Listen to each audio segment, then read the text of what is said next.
और आज सक्तासुर का वध होने वाला है। दूध घी से भरा हुआ है, उत्सव हुआ, मैया घबरा गई। जो आवे वही लाला को पकड़ ले। कोई टांग उठा के देखे, कोई आंख उठा के देखो, कोई मुंह में उंगली डाल के देखे दांत निकला कि नहीं निकला। बताओ, ब्रह्म के साथ भी ये हालत है। गोपियों के बीच में ठाकुरों कह रहे हैं भगवान कहाँ आ गए।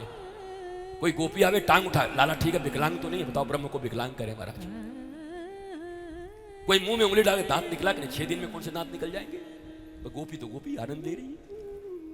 मैया ने क्या किया, जाकर के उस सकट में बांध दिया लाला को, उनके पालने को सकट में बांध दिया। ऊपर दूध घी दही भरा हुआ था, नीचे गोपाल को डाल दिया। बताओ, रस ऊपर हो गया, रसेश्वर नीचे हो गया। तुम्हारी जिंदगी में भी यही भूल है।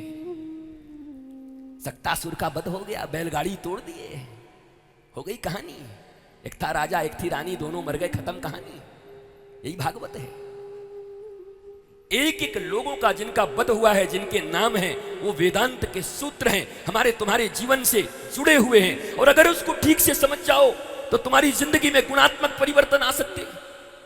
तुम्हारा जीवन ऐसा हो जाएगा, एक सक्तासुर के वध की कथा से तुम्हारे जीवन में रसेश्वर कृष्ण ऊपर हो जाएंगे और जीवन का रस नीचे हो जाएगा, भौतिकता नीचे हो जाएगी। पर पता नहीं कितनी बार सक्तासुर मार दिए, अभी तक ज्ञान नहीं आया। महाराज जी, पहले पूतना मरता है, उसके बाद सक्तासुर, उसके बाद तृणावर्त। अच्छा, वो बत्सासुर भी कोई था ना, बकासुर, अघासुर, सब सुर तो थे। एक असुर तुम अभी बचे हुए हो, तुम्हारा भी वध बाकी। जो अज्ञानी है वो असुर ही है। महाराज, भारतवर्ष में जन्म लेने के बाद में तुम अज्ञानी हो। भारतवर्ष की इस पवित्र भूमि पर, पवित्र मिट्टी पर आने के बाद, गंगा और यमुना में स्नान करने के बाद भी,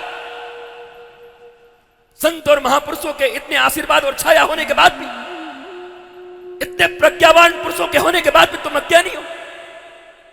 भारतवर्ष में जन्म लेने के बाद भी तुम्हारी यह दुर्गति है। हिंदुस्तान में आने के बाद भी, आर्यावर्त ब्रह्मावर्त में आने के बाद भी तुम्हारी दुर्गति है।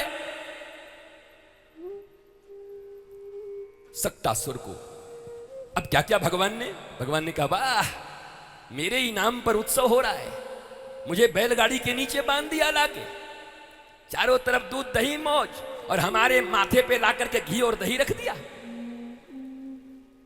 मेरा नाम कृष्ण है, रसौ वैश। परमात्मा का नाम रसौ वैश। बताओ, रस को पैदा करने वाला मैं हूं, रस को मेरे माथे पे रख दिया, मुझे रस से नीचे डाल दिया। रस का उत्पत्ति करने वाला मैं हूं, रसेश्वर मैं हूं। रसेश्वर नीचे और रस ऊपर। हमारे तुम्हारे जीवन में तो यही है ना। जगत ऊपर, जगदीश नीचे। हाँ, प्यार नीचे, व्यवहार ऊपर। क्या कर रहे हो जिंदगी में? कर क्या रहे हो? प्यार तो है नहीं, व्यवहार निभा रहे हो।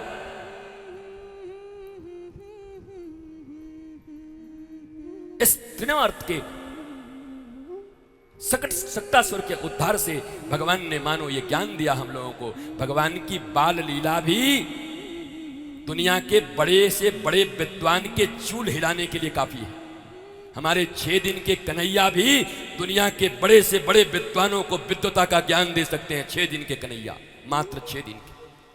पूतना के वध में ज्ञान छिपा है।